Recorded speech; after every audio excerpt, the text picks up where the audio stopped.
10th ವಿಶ್ವ ಮಾನಸಿಕ ದಿನ, ವರ್ಲ್ಡ್ ಮೆಂಟಲ್ ಹೆಲ್ತ್ ಡೇ ಅಂತ ಹೇಳಿ ನಾವು ಸೆಲೆಬ್ರೇಟ್ ಮಾಡುವಂಥದ್ದು. ಅಂದರೆ ಇತ್ತೀಚಿನ ದಿನಗಳಲ್ಲಿ ಮನುಷ್ಯ ಒಂದು ಕ್ಷಣದ ಒಂದು ಮಾನಸಿಕ ಸ್ಥಿಮಿತವನ್ನ ಕಳ್ಕೊಂಡ್ರೆ ಏನೆಲ್ಲ ಆಗ್ತಾ ಇದೆ ಅನ್ನುವಂಥದ್ದನ್ನ ನಾವು ಅಂದ್ರೆ ಒಂದು ವಾದ ವಿವಾದಗಳಾಗಿರ್ಬೋದು, ಕ್ರಿಯೆಗೆ ಪ್ರತಿಕ್ರಿಯೆಗಳಾಗಿರ್ಬೋದು, ನಿರ್ಧಾರಗಳು ಅಥವಾ ಅದರಿಂದ ಆಗುವ ಪರಿಣಾಮಗಳಾಗಿರ್ಬೋದು, ಅಥವಾ ಇನ್ನು ನಮ್ಮ ಸುತ್ತಮುತ್ತ ನೋಡುವಂತಹ ಕ್ರೈಮ್ಗಳು, ಕೌಟುಂಬಿಕ ಕಲಹಗಳು, ಸಾವು ನೋವುಗಳು, ಅಥವಾ ಈಗ ದೇಶಗಳ ನಡುವಂತಹ ವಾರ್ ಆಗಿರ್ಬೋದು, ಪ್ರತಿಯೊಂದಕ್ಕೂ ಮನುಷ್ಯನ ಮಾನಸಿಕ ಸ್ಥಿತಿ ಪ್ರಮುಖವಾಗಿರುವಾಗ ನಾವು ಎಷ್ಟು ಇಂಪಾರ್ಟೆನ್ಸ್ ಕೊಡ್ತಾ ಇದ್ದೇವೆ ಅಂತ. ಅಂದ್ರೆ ಮಾನಸಿಕ ಆರೋಗ್ಯ ಅನ್ನುವಂಥದ್ದು ದೈಹಿಕ ಆರೋಗ್ಯಕ್ಕಿಂತಲೂ ಇಂಪಾರ್ಟೆಂಟ್ ಅನ್ನುವಂಥದ್ದು ಇವತ್ತಿನ discussion. So let's introduce and welcome today's expertise ಬಂದ್ಬಿಟ್ಟು doctor Krithishree, consultant psychiatrist, KMC Manipal hospitals Mangaluru. Currently ಅವರಲ್ಲಿ ವರ್ಕ್ ಮಾಡ್ತಾ ಇರುವಂಥದ್ದು. So first of all welcome to you ma'am. ನಮಸ್ತೆ. ಸೊ ಡಾಕ್ಟರ್, ನಾನು ಈಗಾಗಲೇ ಹೇಳಿದೆ, ಇತ್ತೀಚಿನ ದಿನಗಳಲ್ಲಂತೂ ಒಂದು ಟ್ರೆಂಡಿಂಗ್ ವರ್ಡ್ ಅಂತ ಹೇಳಿದ್ರೆ ಡಿಪ್ರೆಷನ್ ಅನ್ನುವಂಥದ್ದು ನಮಗೆ ಗೊತ್ತಿರುವಂಥದ್ದು, ಕಾಮನ್ ಪೀಪಲ್ಗೆ. ಬಟ್ ಆಸ್ ಅ ಪ್ರೊಫೆಷನಲ್ಸ್ ನಿಮ್ಮ ಒಂದು ವೃತ್ತಿ ಬದುಕಿನಲ್ಲಿ ಈ ಆಫ್ಟರ್ ಕೋವಿಡ್ ಅಂತಾನೆ ನಾವು ತಗೊಳ್ಬೇಕು. ಯಾಕಂದ್ರೆ ಅದೊಂದು ಪರ್ಟಿಕ್ಯುಲರ್ ವರ್ಡ್, ಆ ಒಂದು ಟರ್ಮ್ ಅಥವಾ ಆ ಒಂದು ಪೀರಿಯಡ್ನಿಂದ ತುಂಬ ಜನ ಡಿಪ್ರೆಷನ್ಗೆ ಒಳಗಾಗುವಂಥದ್ದನ್ನು ನಾವು ದಿನಂಪ್ರತಿ ಅಥವಾ ಈವನ್ ಬಿಸ್ನೆಸ್ ಮನ್ ಆಗಿರ್ಬೋದು, ಚಿಕ್ಕ ಮಕ್ಕಳಾಗಿರ್ಬೋದು, ಎಲ್ಲರೂ ಒಂದು ಡಿಪ್ರೆಷನ್, ಆಂಗ್ಸೈಟಿ ಅಥವಾ ಮಾನಸಿಕ ಸ್ಥಿಮಿತವನ್ನು ಕಳ್ಕೊಳ್ತಾರೆ ಅಂತ ಹೇಳೋದಕ್ಕಿಂತ ಅದನ್ನು ನೀವೇ ಆ ಒಂದು ಮೆಂಟಲ್ ಇಲ್ನೆಸ್ ಅನ್ನುವಂಥದ್ದು ಯಾವ್ಯಾವ ರೀತಿ, ಯಾವ ಏಜಿಂದ ಹಿಡಿದು ಜನ ನಿಮ್ಮಲ್ಲಿ ಪೇಷಂಟ್ಗಳು ಬರ್ತಾರೆ ಅಂತ ಹೇಳ್ತೀರಾ? ಮೇಡಮ್, ಈ ಮಾನಸಿಕ ಅಸ್ವಸ್ಥತೆ ಅನ್ನೋದು ಮನುಷ್ಯನಿಗೆ ಮೊದಲಿಂದ ಮನುಷ್ಯ ಇರುವಾಗಲಿಂದ, ಯಾಕೆಂತಂದರೆ ಮಾನವ ಒಂದು ಸೋಷಿಯಲ್ ಪರ್ಸನ್. ಸೊ ಏನಾಗುತ್ತೆ ಅಂತಂದರೆ ಅವನ ಮನಸ್ಥಿತಿ ಮಾತ್ರ ಅಲ್ಲ, ಸುತ್ತಮುತ್ತಲಿನ ಅನೇಕ ವಿಷಯಗಳು ಕೂಡ ಅವನ ಮಾನಸಿಕ ಸ್ಥಿತಿಯನ್ನು ತುಂಬ ಅವನು ಅವಲಂಬಿಸಿರ್ತಾನೆ. ಅದರ ಪರಿಣಾಮ ಅವನ ಮೇಲೆ ಖಂಡಿತ ಬೀಳ್ತದೆ. ಅದರಿಂದ ಈ ಮಾನಸಿಕ ಅಸ್ವಸ್ಥತೆ ಅನ್ನೋದು ಮೊದಲಿಂದ ಇರುವಂತಹ ಒಂದು ಆರೋಗ್ಯದ ವಿಷಯ. ಆದರೆ ಏನಾಗಿದೆ ಅಂತಂದರೆ, ನೀವು ಹೇಳಿದ ಹಾಗೆ ಈ ಕೋವಿಡ್ ನಂತರ ಯಾವಾಗ ಲಾಕ್ಡೌನ್ ಆಗಿ ಜನರು ಒಟ್ಟಿಗೆ they came under one roof, they start noticing each other, family members ಆಗಲಿ, ಒಬ್ರೊಬ್ಬರೇ ಇದ್ದಾಗ ಆಗ ಸ್ವಲ್ಪ ಓಪನ್ ಅಪ್ ಆಗಲಿಕ್ಕೆ ಒಂದು ಅವಕಾಶ ಸಿಕ್ತು. ಆಗ ಜನರಿಗೆ ಗೊತ್ತಾಗ್ತಾ ಬಂತು ಹೌದು, ಈ ಮಾನಸಿಕ ಅಸ್ವಸ್ಥತೆ ಅಂತ ಅನ್ನೋದು ಒಂದು ದೊಡ್ಡ ಒಂದು ಪಿಡುಗು. ಇದು ಕೂಡ ನಾವು ಚಿಂತಿಸಬೇಕಾದಂತಹ ಒಂದು ಪ್ರಾಬ್ಲಮ್ ಅಂತ ಅನ್ನೋದು ಈಗ ಗೊತ್ತಾಗ್ತಾ ಇದೆ. ಜನರು ಅದಕ್ಕೆ ಹೆಚ್ಚಿನಾಗಿ ಪ್ರಾಮುಖ್ಯತೆ ಕೊಡ್ತಾ ಇದ್ದಾರೆ. ಅದು ಒಂದು ಒಳ್ಳೆಯ ವಿಷಯನೂ ಹೌದು. ಆದರೆ ಇದು ಟೈಮ್ ಮಕ್ಕಳೆಲ್ಲ ಒಂದು ಡಿಜಿಟಲ್ ಎಡಿಕ್ಟ್ ಆದ್ರಿಂದ ಅದರಿಂದ ತುಂಬಾ ಮಾನಸಿಕವಾಗಿ ಮಕ್ಕಳು ಡಿಪ್ರೆಷನ್ ಹೋಗುವಂತದ್ದು ಇತ್ತೀಚಿನ ಒಂದು ಟ್ರೆಂಡ್ ಆಗಿ ಬಂದಿದೆ. ನೀವು ಕೇಳಿದ್ರಿ ಡಿಪ್ರೆಷನ್ ಅಂತ ಅನ್ನೋದು ಮಾನಸಿಕದಲ್ಲಿ ಕಾಮನ್ ಆಗಿ ನಾವು ಕೇಳುವ ಬರುವಂತಹ ಒಂದು ಟರ್ಮಿನಾಲಜಿ. ಈಗ ಮಾನಸಿಕ ಅಸ್ವಸ್ಥತೆ ಅಂದ್ರೆ ಡಿಪ್ರೆಷನ್ ಮಾತ್ರನಾ? ಇಲ್ಲ. Depression is one of the mental illness. In fact it is one of the commonest mental illness, just like anxiety disorder. ಈಗ depression and anxiety disorder difference. ಇದು ಡಿಪ್ರೆಷನ್ ಅಂತ ಅನ್ನೋದು ಖಿನ್ನತೆ, ಇದು ಆತಂಕದ ಕಾಯಿಲೆಗೆ ಆಂಗ್ಸೈಟಿ ಡಿಸಾರ್ಡರ್ ಅಂತ ಹೇಳ್ತೀವಿ. ಈಗ ಉದ್ವೇಗ ಅಂತ ಅನ್ನೋದು ಅದು ಕಿರಿಕಿರಿ ಆಗೋದು, ತುಂಬಾ ಉದ್ವೇಗ ಆಗಿ ಸಿಟ್ಟು ಬರೋದು, ಅದು ಮಾನಸಿಕ ಇದು ಖಿನ್ನತೆಯ ಇನ್ನೊಂದು ಅಪೋಸಿಟ್ ಫೇಸ್. ಅದನ್ನ ನಾವು ದ್ವಿಮುಖ ಅಥವಾ ಬೈಪೋಲರ್ ಇಲ್ನೆಸ್ ಅಂತ ಹೇಳ್ತೀವಿ. ಅದು again it is a separate illness, ಅದು ಬೇರೆ. ಇದು ಆತಂಕದ ಕಾಯಿಲೆ ಅನ್ನೋದೇ ಬೇರೆ. ಇವಾಗ ಖಿನ್ನತೆ ಮತ್ತು ಉದ್ವೇಗತನ ಅಥವಾ ಉನ್ಮಾದತನ, ಅದು ಇದನ್ನ ನಾವು ಬ್ರಾಡ್ ಆಗಿ ಮೂಡ್ ಡಿಸಾರ್ಡರ್, ಒಬ್ಬ ಮನಸ್ಸಿನ ಇಮೋಷನ್ಸಿಗೆ ಸಂಬಂಧಪಟ್ಟ ಕಾಯಿಲೆ ಅಂತ ತಗೊಂಡ್ರೆ, ಈ ಆಂಗ್ಸೈಟಿ ಅಂತ ಹೇಳೋದು ನಮ್ಮ ಆಲೋಚನೆ, ನಮ್ಮ ಶಾರೀರಿಕವಾಗಿ ಆಗುವಂತಹ ಚೇಂಜಸ್, ಅದರಲ್ಲಿ ನಾವು ಗ್ರೂಪ್ ಮಾಡ್ತೀವಿ ಇದನ್ನ. ಓಕೆ, ಆಂಗ್ಸೈಟಿ ಅಂತ. ಹಾಗೇನೆ ಒಬ್ಬರ ಮನಸ್ಥಿತಿನ ನಾವು ನೋಡ್ಬೇಕು ಅಂತ ಹೇಳಿದ್ರೆ, ಒಂದು ವರ್ಕಪ್ ಮಾಡ್ಬೇಕಾರೆ, ಒಂದು ಕೇಸ್, ಒಂದು ಪೇಷಂಟ್ ಬಂದು ನಾವು ಅದನ್ನ ಡಿಟೇಲ್ ಆಗಿ ವರ್ಕಪ್ ಮಾಡ್ತೀವಲ್ಲ, ಅವರ ಕಾರಣಗಳೇನು, ಏನು ತೊಂದರೆಗಳೇನು, ಮತ್ತೆ ಇದು ಯಾಕೆ ಹೀಗೆ ಆಯ್ತು, ಬೇರೆ ಹೆಲ್ತ್ ಸ್ಟೇಟಸ್ ಹೇಗಿದೆ, ಮತ್ತೆ ಯಾವುದೆಲ್ಲ ಕಾರಣ ವಿಷಯಗಳಿಂದ ಇದರಿಂದ ಇದು ಬಂದಿರಬಹುದು ಅಂತ ಹಾಗೆ ನೋಡ್ಬೇಕಾದ್ರೆ ನಾವು ಮೇನ್ ಆಗಿ ನೋಡುವಂಥದ್ದು ಮೆಂಟಲ್ ಸ್ಟೇಟ್ ಎಕ್ಸಾಮಿನೇಷನ್ ಅಂತ ಮಾಡ್ತೀವಿ.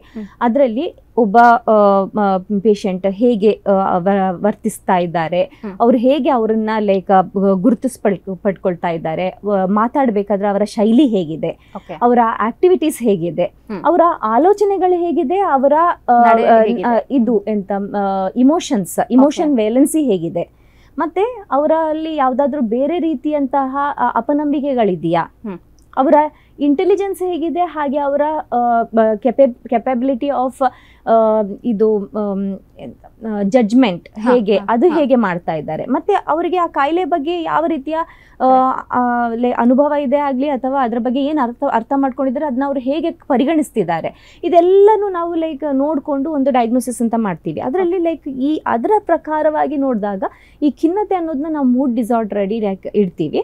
ಹಾಗೆ ಬೇರೆ ಆಲೋಚನೆಗಳಲ್ಲಿ ಲೈಕ್ ವಿಭಿನ್ನ ರೀತಿಯಲ್ಲಿ ಲೈಕ್ ಚೇಂಜಸ್ ಬಂದಾಗ ಅದರಲ್ಲಿ ಬೇರೆ ಬೇರೆ ಆಗಿ ಸ್ಕಿಜೋಫ್ರೇನಿಯಾ, ಆಂಗ್ಸೈಟಿ ಡಿಸಾರ್ಡರ್ ಅಥವಾ ಬೈಪೋಲರ್ ಎಫೆಕ್ಟಿವ್ ಡಿಸಾರ್ಡರ್, ಮತ್ತೆ ವಯಸ್ಕರಲ್ಲಿ ಕಂಡುಬರುವಂತಹ ಡಿಮೆನ್ಷಿಯಾ, ಮತ್ತೆ ಇದು ಸಬ್ಸ್ಟೆನ್ಸ್ ಅಬ್ಯೂಸ್ ಅಂತ ಹೇಳ್ತೀವಿ, ಇಲ್ಲಿ ಎಂತ ಆಲ್ಕೋಹಾಲ್ ಎಡಿಕ್ಷನ್, ಹಾಗೇನೆ ಬೇರೆ ರೀತಿಯ ಎಡಿಕ್ಷನ್ಸ್ ಎಲ್ಲ ವ್ಯಸನಗಳಿರಬಹುದು. ಮತ್ತೆ ಚಿಕ್ಕ ಮಕ್ಕಳಲ್ಲಿ ಲೈಕ್ ಅವರ ಹೈಪರ್ ಆಕ್ಟಿವಿಟಿ ಡಿಸಾರ್ಡರ್, ಆಟಿಸಮ್, ಮತ್ತೆ ಅವರ IQ ಲೆವೆಲ್ ಅಲ್ಲಿ ಏರುಪೇರು, ಈ ತರದೆಲ್ಲ ಲೈಕ್ ಬೇರೆ ಬೇರೆ ರೀತಿಯ ಮಾನಸಿಕ ತೊಂದರೆಗಳನ್ನ ನಾವು ಹೆಚ್ಚಾಗಿ ನೋಡ್ತೀವಿ. ಅಂಡ್ ಇವನ್ OCD ಲೈಕ್ ಹೆಚ್ಚಿನ ಪ್ರಮಾಣದಲ್ಲಿ ಲೈಕ್ ಇವನ್ OCD ಅಂತ ಅನ್ನೋದು ಕೇಳಿರ್ಬೋದು, ಅದು ಕೂಡ ಲೈಕ್ ಕಾಮನ್ ಆಗಿ ಕಂಡು ಬರುವಂತಹ ಕಾಯಿಲೆಗಳು. ಅದರಲ್ಲಿ ಡಿಪ್ರೆಷನ್ ಲೈಕ್ ಕಾಮನೆಸ್ಟ್ ಆದ್ದರಿಂದ ಅದನ್ನ ಟರ್ಮಿನಾಲಜಿ ಲೈಕ್ ಕಾಮನ್ ಆಗಿ ಯೂಸ್ ಮಾಡ್ತೀವಿ. ಜನರು ಭಯ ಪಡಬೇಕಿಲ್ಲ ಡಿಪ್ರೆಷನ್ ಇದೆ ಅಂತ ಅಂದರೆ. In fact like depression is one of the commonest and like treatment ಆಗಿ ಲೈಕ್ ಸಹಜ ಸ್ಥಿತಿಗೆ ಬರುವಂತಹ ಮೋಸ್ಟ್ ಪ್ರಾಮಿಸಿಂಗ್ ಇಲ್ನೆಸ್ ಅದು actually. Like so it like ಯಾರಿಗಾದ್ರು ಡಿಪ್ರೆಷನ್ ಇದೆ ಅಂತ ಅಂದ್ಬಿಟ್ರೆ ನಾವು ಹೆದರ್ಬೇಕು ಅಂತ ಏನಿಲ್ಲ, ಅದು ಇಟ್ ಇಸ್. ಬಟ್ ಈಗ ಮೆಂಟಲ್ ಇಲ್ನೆಸ್ ಅಂತ ಬಂದ ತಕ್ಷಣ ನಾವು ಫಸ್ಟಿಗೆ ಕೌನ್ಸಿಲರ್ ಹತ್ರ ಹೋಗ್ಬೇಕಾ ಅಥವಾ ಡೈರೆಕ್ಟ್ ಸೈಕಿಯಾಟ್ರಿಸ್ಟ್ ಹತ್ರ ಹೋಗ್ಬೇಕಾ? ಇನ್ನು ಹೆಚ್ಚಾಗಿ ಅಂತ ಹೇಳಿದ್ರೆ ಜನ ಒಂದು ಮೆಂಟಲ್ ಇಲ್ನೆಸ್ ಅಂತ ಅದನ್ನು ಆಕ್ಸೆಪ್ಟ್ ಮಾಡೋಕ್ಕೆ ರೆಡಿ ಇರಲ್ಲ. Even they are not ready to go to doctor ಅದರ ವಿಷಯಕ್ಕೆ. ಯಾಕಂದರೆ ಅವ್ರ ಹತ್ರ ಒಂದು ಇನ್ಫೀರಿಯಾರಿಟಿ ಇರ್ತದೆ ಅಥವಾ ಒಂದು ಶೇಮ್ ಅಂತ ಅನ್ನುವಂಥದ್ದು. ಓಕೆ, ನನ್ನನ್ನು ಹುಚ್ಚ ಅಂತಲೇ ಟ್ರೀಟ್ ಮಾಡ್ತಾರಾ, ಇಲ್ಲ ನಾನು ಸರಿ ಇದೇನಲ್ಲ ಅನ್ನುವಂತಹ ಭಾವನೆ ಪ್ರತಿಯೊಬ್ಬರಲ್ಲೂ ಬರುತ್ತೆ. ಇವನ್ ಫೋರ್ಸಬಲಿ ಅವರನ್ನು ನಾವು ಕೌನ್ಸಿಲಿಂಗಿಗೆ ಕರ್ಕೊಂಡು ಹೋಗೋದು ಭಾರಿ ಕಷ್ಟದಲ್ಲಿ ಅಂತ ನಾನು ತಿಳ್ಕೊಂಡಿರುವಂಥದ್ದು. ಯಾಕೆಂತಂದ್ರೆ ಇಟ್ ಈಸ್ ಏನಾಗ್ಬಿಟ್ಟಿದೆ ಈ ಲೈಕ್ ಈ ದೈನಂದಿನ ಲೈಕ್ ಈ ಬಿಸಿ ಲೈಫಲ್ಲಿ ನಾವು ಆರೋಗ್ಯದ ಬಗ್ಗೆ ಲೈಕ್ ಹೆಚ್ಚಿನ ಗಮನ ಕೊಡೋದೇ ದೊಡ್ಡದು. ಅದರಲ್ಲಿ ಲೈಕ್ ಈ ಮಾನಸಿಕ ಆರೋಗ್ಯ ಅನ್ನೋದನ್ನ ನಾವು ಹೆಚ್ಚಿನಾಗಿ ಲೈಕ್ ತುಂಬಾ ಇಗ್ನೋರ್ ಮಾಡಿರುವಂತಹ ಒಂದು ಆಸ್ಪೆಕ್ಟ್. ಅದರಲ್ಲಿ ಏನಾದ್ರು ಚಿಕ್ಕ ಪುಟ್ಟ ಲೈಕ್ ಏರುಪೇರಾದಾಗ ನಮಗೆ ಗೊತ್ತಿಲ್ಲದ ಹಾಗೆ ನಾವು ನಮ್ಮ ಸಂಬಂಧಗಳಲ್ಲಿ, ನಮ್ಮ ಕೆಲಸ ಕಾರ್ಯಗಳಲ್ಲಿ, ಲೈಕ್ ಓದು ಬರಹ, ಬಿಹೇವಿಯರ್ ಅಲ್ಲಿ ನಿಧಾನವಾಗಿ ಚೇಂಜಸ್ ಬರ್ತಾ ಹೋಗ್ತದೆ. ಅದು ಗೊತ್ತಾಗೋಷ್ಟೊತ್ತಿಗೆ ಲೈಕ್ ನಾವೇ ಅದನ್ನ ಲೈಕ್ ಇದು ಇಷ್ಟಪಡುದಿಲ್ಲ, ಅದರ ಒಪ್ಕೊಳ್ಳಿಕ್ಕೆ ಆಗ್ಲಿ, ಒಪ್ಕೊಂಡು ಲೈಕ್ ಸಹಾಯ ಪಡಿಲಿಕ್ಕೆ. ಸೊ ಅದರಿಂದ ಇದು ಒಂದು ರೀತಿಯ ಲೈಕ್ ಬಹಳಷ್ಟು ಲೈಕ್ ಹಿಂದುಳಿದಂತಹ ಒಂದು ಸಬ್ಜೆಕ್ಟ್. ಅದರಿಂದ ಲೈಕ್ ನೀವು ಕೌನ್ಸಿಲಿಂಗ್ ಗೆ ಹೋಗಿ ಅಂದ್ರೂ ಲೈಕ್ ನಾನೇ ಕೌನ್ಸಿಲಿಂಗ್ ನಾನೇ ಎಲ್ಲರೂ ನನ್ನೊಟ್ಟಿಗೆ ಬರ್ತಾ ಇದ್ರು, ನಾನೇ ಎಲ್ಲರಿಗೂ ಲೈಕ್ ಧೈರ್ಯ ತುಂಬಿಡ್ತಾ ಇದ್ದೆ. ಇಲ್ಲ ನಾನು ಹೇಗೆ ಹೋಗ್ಲಿಕ್ಕೆ ಸಾಧ್ಯ, ಆತರ ಹೇಳೋರು ಇರ್ತಾರೆ. ಸೊ ನಾನು ಇಷ್ಟೆಲ್ಲ ಲೈಕ್ ಲೈಫ್ ಸ್ಟೈಲ್ ಅಲ್ಲಿ ತುಂಬಾ ಪರ್ಫೆಕ್ಟ್ ಆಗಿ ನಡ್ಸ್ಕೊ ಬಂದಿದ್ದು, ನನಗೆ ಹೀಗೆ ಲೈಕ್ ಆಗೋದು ಅದನ್ನ ಆಕ್ಸೆಪ್ಟ್ ಮಾಡ್ಕೊಳ್ಳೋದೇ ಲೈಕ್ ರೆಡಿ ಇಲ್ಲ. ಸೊ ಇದು ತುಂಬಾ ಮುಖ್ಯವಾದಂತಹ ಒಂದು ಲೈಕ್ ನಾನು ಆಸ್ಪೆಕ್ಟ್ ನಾನು ಇವಾಗ ಎಕ್ಸ್ಪ್ಲೇನ್ ಮಾಡ್ತಾ ಇದ್ದೇನೆ. ನೀವು ಈ ಕ್ವೆಶನ್ಸ್ಗೆ ಕೇಳಿದ್ರಲ್ಲ, ಹೇಗೆ ಅದನ್ನ ಲೈಕ್ ಮುಂದೆ ತಗೊಂಡು ಹೋಗೋದು, ಲೈಕ್ ಆ ಪರ್ಟಿಕ್ಯುಲರ್ ವಿಷಯದಲ್ಲಿ ಒಂದು ಪರ್ಸನ್ ಲೈಕ್ ಒಂದು ದ್ವಂದ್ವದಲ್ಲಿ ಸಿಲುಕಿಕೊಂಡಾಗ ಲೈಕ್ ಏನ್ ಲೈಕ್ ಅವರು ಅರ್ಥ ಮಾಡ್ಕೋಬೇಕು ಅಂತಂದ್ರೆ, like any other illness, mental health illness is also has a biological basis.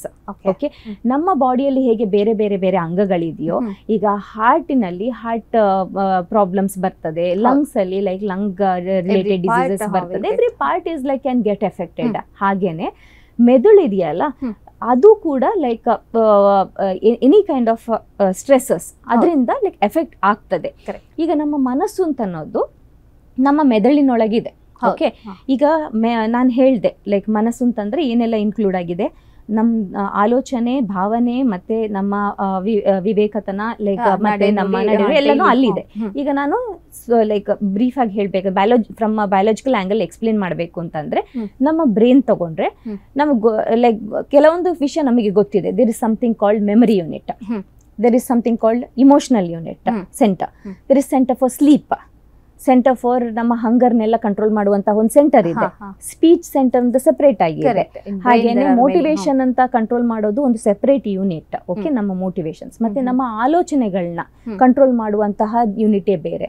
ಮತ್ತೆ multitasking, programming, organising capacity ಅದನ್ನೆಲ್ಲ ಕಂಟ್ರೋಲ್ ಮಾಡೋ ಲೈಕ್ ಏರಿಯಾನೇ ಬೇರೆ. ಸೊ ಇದೆಲ್ಲಾನು ಇದೆಯಲ್ಲ ಲೈಕ್ ಬೇರೆ ಬೇರೆ ರೀತಿಯಲ್ಲಿ ಲೈಕ್ ಕೂಡಿಕೊಂಡಂತಹ ಲೈಕ್ ಮೆದುಳಿನ like group of neurons. And they are interconnected and it is like a circuit, just like our motherboard of this any system. And it is kept activated by neurochemicals ಅಂತಂದ್ರೆ there are excitatory neurochemicals, inhibitory neurochemicals. ಈ ನ್ಯೂರೋಕೆಮಿಕಲ್ಸ್ ನಮಗೆ ಇದು ಕೆಲ ವಿಷಯ ಎಲ್ಲ ನಾವು ಓದಿ ತಿಳ್ಕೊಂಡಿದ್ದೀವಿ. Dopamine, serotonin, ನಾರ್ಪಿನೆಫ್ರಿನ್, ಆ ತರ ಲೈಕ್ ಸುಮಾರು ನ್ಯೂರೋಕೆಮಿಕಲ್ಸ್ ಇದೆ. ಈ ನ್ಯೂರೋಕೆಮಿಕಲ್ಸ್ ಇದೆಯಲ್ಲ ಅದು ಈ ಪರ್ಟಿಕ್ಯುಲರ್ ಸಿಸ್ಟಮ್ ನ ಆಕ್ಟಿವ್ ಆಗಿ ಇಡ್ತದೆ.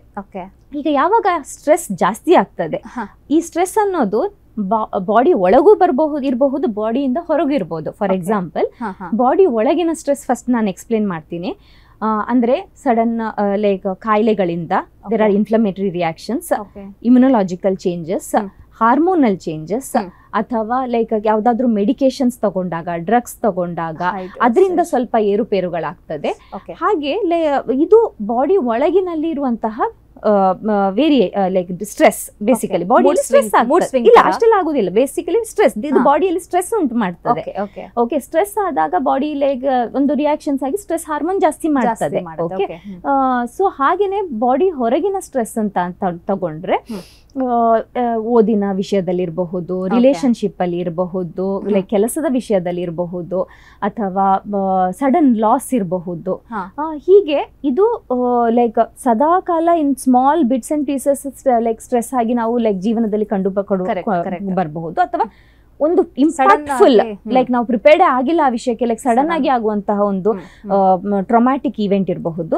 ಅಥವಾ ಲೈಕ್ ಬಿಟ್ಟು ಲೈಕ್ ಸದಾ ಇರುವಂತಹ ಒಂದು ಕ್ರಾನಿಕ್ ಸ್ಟ್ರೆಸ್ಫುಲ್ ಸ್ಟೇಟ್ ಇರಬಹುದು. ಸೊ ಇದನ್ನೆಲ್ಲ ನಾವು like we call it as stress. ಈಗ ಇನ್ ರಿಯಾಕ್ಷನ್ ಟು ಸ್ಟ್ರೆಸ್ ಏನಾಗುತ್ತೆ, ಬಾಡಿಯಲ್ಲಿರುವ ಸ್ಟ್ರೆಸ್ ಹಾರ್ಮೋನ್ಸ್ ಜಾಸ್ತಿ ಆಗುತ್ತೆ. ಈ ಸ್ಟ್ರೆಸ್ ಹಾರ್ಮೋನ್ಸ್ ಇನಿಷಿಯಲ್ ಏನ್ ಮಾಡುತ್ತೆ, ಬಾಡಿ ಸ್ಟ್ರೆಸ್ ಹಾರ್ಮೋನ್ಸ್ ಲೈಕ್ ಒಂದು ಅಡ್ರಿನಲಿನ್ ರಶ್ ಕೊಡ್ತದೆ. It keeps us prepared, it pushes us, gives us that positive energy to like to do more. ಆಯ್ತಾ, ಇದು ನಮ್ಮ ಬಾಡಿಯ ಡಿಫೆನ್ಸ್ ಮೆಕ್ಯಾನಿಸಮ್. ಸೊ ಲೈಕ್ ಅದು ನಮ್ಮನ್ನ ಪುಷ್ ಮಾಡುತ್ತೆ. ಆದ್ರೆ ಈ ಸ್ಟ್ರೆಸ್ ಅಲ್ಲೇ ಇದೆ, ಹೋಗ್ತಾ ಇಲ್ಲ. it has made a like big impact such that like it has already damaged the system. So ಈ ಸ್ಟ್ರೆಸ್ ಹಾರ್ಮೋನ್ಸ್ ಏನ್ ಮಾಡುತ್ತೆ, ಇಲ್ಲಿರುವಂತಹ ನ್ಯೂರಾನ್ಸ್ ನ ಲೈಕ್ ಏರುಪೇರು ಲೈಕ್ ಚೇಂಜಸ್ ತಗೋಬರಬಹುದು, ಅಥವಾ ಇಲ್ಲಿರುವ ಕೆಮಿಕಲ್ಸ್ ಅಲ್ಲಿ ಕೂಡ ಅದು ಚೇಂಜಸ್ ಮಾಡ್ತದೆ.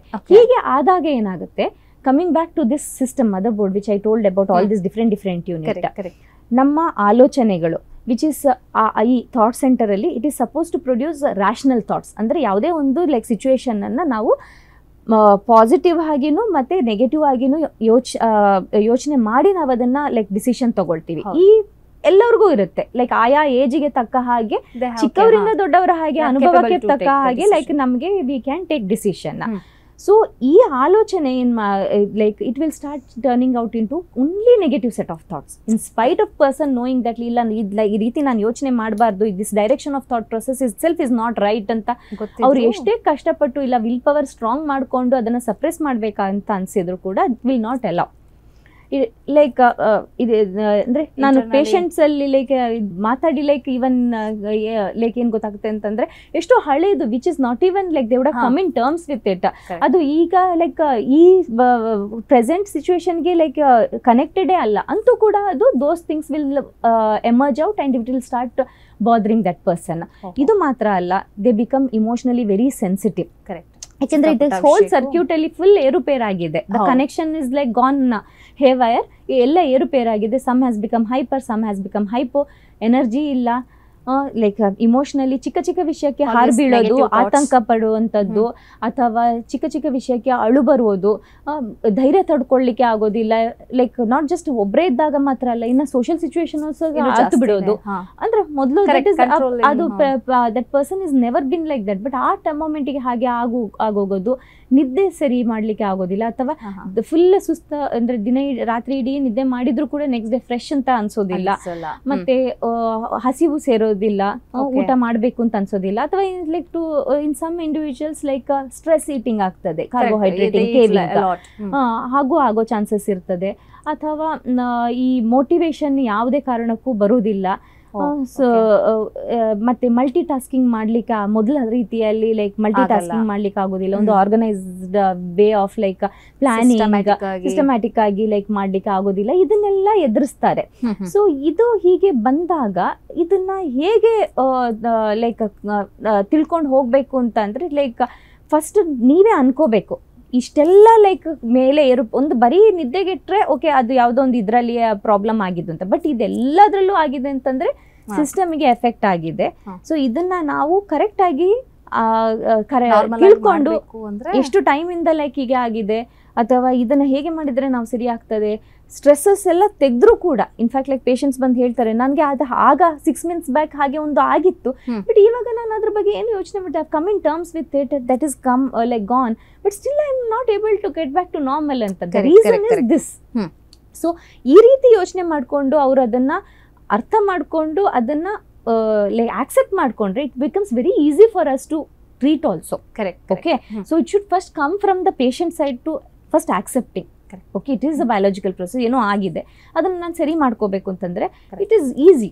ಅಟ್ ಲೀಸ್ಟ್ ಪೇಷಂಟ್ ಅಲ್ಲದಿದ್ರು ಅವರ ಸುತ್ತಮುತ್ತ ಇರುವರು ಯಾರು ಕೇರ್ ಇದ್ದಾರೆ ಇನ್ಸ್ಟೆಡ್ ಆಫ್ ಬ್ಲೇಮಿಂಗ್ ಹೊಸ ಕಾಲೇಜಿಗೆ ಸೇರಿಸಿದೀವಿ, ಅವನಿಗೆ ಬೇಕಾದಂಥದ್ದ ಕೋರ್ಸ್ ಎಲ್ಲ ಕೊಡ್ಸಿದೀವಿ ನಾವು ಅಂತೂ ಲೈಕ್ ಎಲ್ಲ ಮನೇಲಿ ಎಲ್ಲಾನು ತರ ರೀತಿಯ ಲೈಕ್ ಇದು ಫೆಸಿಲಿಟೀಸ್ ಇದೆ, ಬಟ್ ಇಲ್ಲ ಲೈಕ್ ಅವನಿಗೆ ಓದ್ಲಿಕ್ಕೆ ಇಂಟ್ರೆಸ್ಟ್ ಇಲ್ಲ, ಅವ್ನು ಕಂಪ್ಲೀಟ್ ಚೇಂಜ್ ಆಗಿದ್ದಾನೆ, ಹೀಗೆ ಮಾಡ್ತಾನೆ, ಅಥವಾ ಹೊಸದಾಗಿ ಲೈಕ್ ಮದ್ವೆ ಮಾಡಿ ಕೊಟ್ಟ ನಂತರ ಇಷ್ಟಪಟ್ಟ ಹಾಗೆ ಲೈಕ್ ಎಲ್ಲ ಇರುವಂತ ಅವಳಿಗೆ ಏನು ಕಮ್ಮಿ ಮಾಡ್ಲಿಲ್ಲ, ಮಾಡಿ ಅಲ್ಲಿ ಹೋದ ನಂತರ ಅವಳು ಅಲ್ಲಿ ಅಡ್ಜಸ್ಟ್ ಆಗ್ತಾ ಇಲ್ಲ ಅಂತೆ, ಹೀಗೆಲ್ಲ ನಮಗೆ ಕಂಪ್ಲೇಂಟ್ ಕೇಳಿ ಬರ್ತಾ ಇದೆ, ಅವ್ಳಿಗೆ ಲೈಕ್ ಏನ್ ಆಗ್ತಾ ಇಲ್ಲ ಅಂತ ಅನ್ಬಿಟ್ಟು ದೇ ಸ್ಟಾರ್ಟ್ ಬ್ಲೇಮಿಂಗ್. ಏನಾದ್ರು ಬೇರೆ ದೇ ಸ್ಟಾರ್ಟ್ ಲುಕಿಂಗ್ ಇಂಟು ಏನಾದ್ರು ಬೇರೆ ರಿಲೇಷನ್ಸ್ ಇರಬಹುದು, unnecessarily like they'll start digging into things which are not important.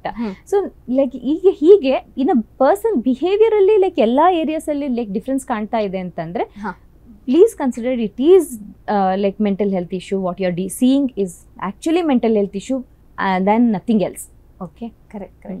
But ಅದಕ್ಕೆ ಚಿಕಿತ್ಸೆ ಅಂತ ಬಂದಾಗ ನಾನು ಅದಾಗಲೇ ಹೇಳಿದೆ, ಕೌನ್ಸಿಲಿಂಗ್ ಅಲ್ಲೇ ಕೆಲವೆಲ್ಲ ಒಂದು ಈ ಮಾನಸಿಕ ಒಂದು ಏನು ಸ್ವಲ್ಪ ಇಲ್ನೆಸ್ ಇರಬಹುದು, ಅದು ಸರಿ ಆಗತ್ತಾ? ಕೌನ್ಸಿಲಿಂಗ್ ಸ್ಟೇಜ್ ಅಲ್ಲೇ ಸರಿ ಆಗತ್ತಾ? ಅದೇ ಹೇಳ್ಬೇಕಾದ್ರೆ ಲೈಕ್ ಚಿಕಿತ್ಸೆ ಅಂತ ಅನ್ನೋದು it is a very individualistic, work up the case properly, and what ever be the mental illness it is treatable. Okay. And a person can go back to their normal state of living, functioning level. In fact, like much more earlier if they come to treatment at the earliest stage. So ಎಷ್ಟು ಬೇಗ ಬರ್ತಾರೆ ಅಷ್ಟು ಬೇಗ ಅವರು like normal ಸ್ಥಿತಿಗೆ ಹೋಗ್ತಾರೆ. So ಮತ್ತೆ ಅವರು ಟ್ರೀಟ್ಮೆಂಟ್ ಅಲ್ಲಿ ಲೈಕ್ ಸ್ವಲ್ಪ ಸ್ಟ್ರೆಸ್ಸಸ್ ಎಲ್ಲ ತಿಳ್ಕೊಂಡು ಅದನ್ನೆಲ್ಲ ಲೈಕ್ ಓಪನ್ ಅಪ್ ಆಗಿ ಅದನ್ನ ಲೈಕ್ ವೆಂಟ್ ಔಟ್ ಮಾಡಿ ಲೈಕ್ ಬ್ಯಾಲೆನ್ಸ್ ಮಾಡ್ಲಿಕ್ಕೆ ಆಗುತ್ತಾ ಅಂತ ನೋಡ್ಬೇಕು. ಮತ್ತೆ ಲೈಫ್ ಸ್ಟೈಲ್ ಅಲ್ಲಿ ಚೇಂಜಸ್ ತಗೋಬರ್ಬೋದು ಅಂತೆಲ್ಲ ಮಾಡ್ಕೋಬೇಕು. ಬಟ್ ಏನಾಗಿದೆ ಅಂತ ಅದೆಲ್ಲ ಲೈಕ್ ಮಾಡ್ಕೊಂಡೇ ಬರ್ತಾರೆ patients nowadays. Like they look into Google, they do all these things, then they like tell we have tried everything ಅಂತ ಅಂದ್ಬಿಟ್ಟು ಹಾಗೆ ಮಾಡ್ತಾರೆ. ಇಲ್ಲ ಅಂತಿಲ್ಲ, ಜನರು they are worried about their health and they do it.